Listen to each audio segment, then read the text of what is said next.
साथियों, मैं देश के सभी लोगों को प्रणाम करता हूं। मेरा नाम आर.डी. प्रजापति है। मैं पूर्व विधायक रहा हूं, मंडी अध्यक्ष भी रहा हूं, जिला पंचायत में कृषि समिति का अध्यक्ष, और मैंने लगभग 40 वर्ष से समाज की सेवा की है। और बुंदेलखंड में अन्याय अत्याचार गरीबों पर सबसे ज़्यादा होते हैं, तो मैंने अन्याय अत्याचार का धरातल से लेकर के मैंने विधानसभा तक विरोध किया है, जिसका जीता वातावरण है 26 जुलाई 2016। आप देख सकते हैं मेरे ऊपर कई बार प्राणघातक हमला हुए। मैं छोटे छोटे चुनाव तो सब जीत के सफल रहा, लेकिन मैंने लोकसभा 1996 में लड़ा, 2019 में भी लड़ा, मैं सफल नहीं रहा। और आज तक 40 वर्ष के राजनीति में मैंने आप लोगों से कभी सहयोग नहीं मांगा, लेकिन मैं अब ये समझ गया कि बगैर आपके सहयोग से मैं चुनाव नहीं जीत सकता हूँ। इसलिए मैंने कसम खाई है, क्योंकि मैं आप लोगों के सहयोग से ही चुनाव लड़ूंगा।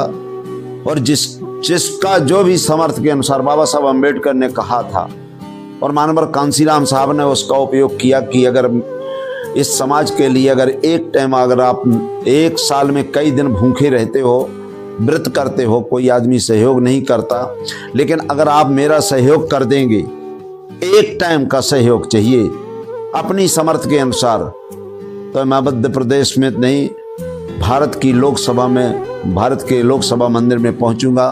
क्योंकि विशेषकर प्रजापति समाज का आज आज़ादी के 76 वर्ष बाद भी 8 करोड़ की जनसंख्या में मेरी समझ से एक भी इलेक्टेड लोकसभा सांसद नहीं पहुंचा है।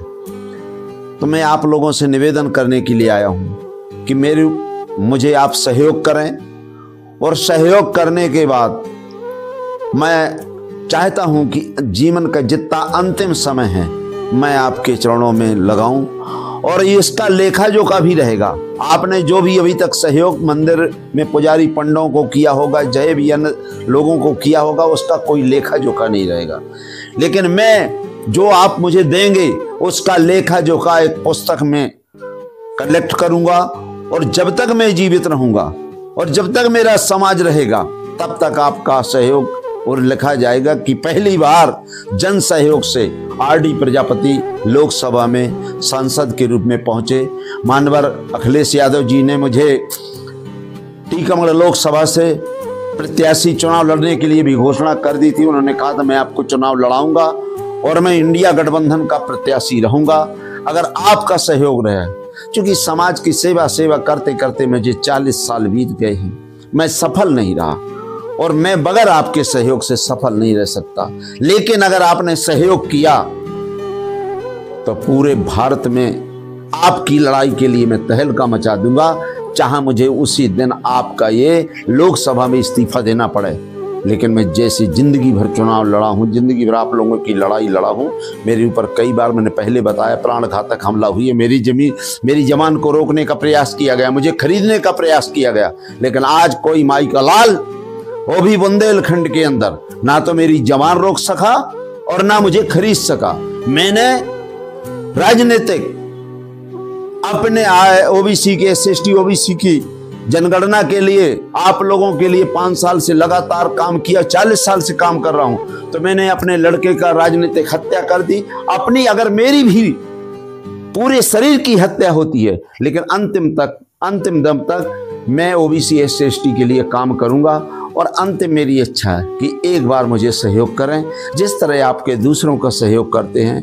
मैं 40 वर्ष में पहली बार भीख मांग रहा हूं, मुझे आप सहयोग करें, जिससे मैं अंतिम समय तक आप लोगों की सेवा लोकसभा में रह के कर सकूं। यही निवेदन करने के लिए आया हूं। बहुत बहुत धन्यवाद, सभी को प्रणाम। सहयोग जरूर करें, आपका सहयोग जिंदगी भर आभारी रहूंगा, मैं और मेरा समाज। कृपया जो मैं QR कोड जारी कर रहा हूं HDFC बैंक का है, और चूंकि मैं संपूर्ण बुंदेलखंड जनजागरण मंच का राष्ट्रीय अध्यक्ष हूं, इसलिए आप उसी खाते में, उसे QR कोड में आप सहयोग राशि दें, जिससे आपको डालते ही संपूर्ण बुंदेलखंड दिखाई देगा, जिसमें कोई घपलाबाजी नहीं होगी और आपकी राशि सही जगह पहुंचेगी। यही निवेदन कर रहा हूं।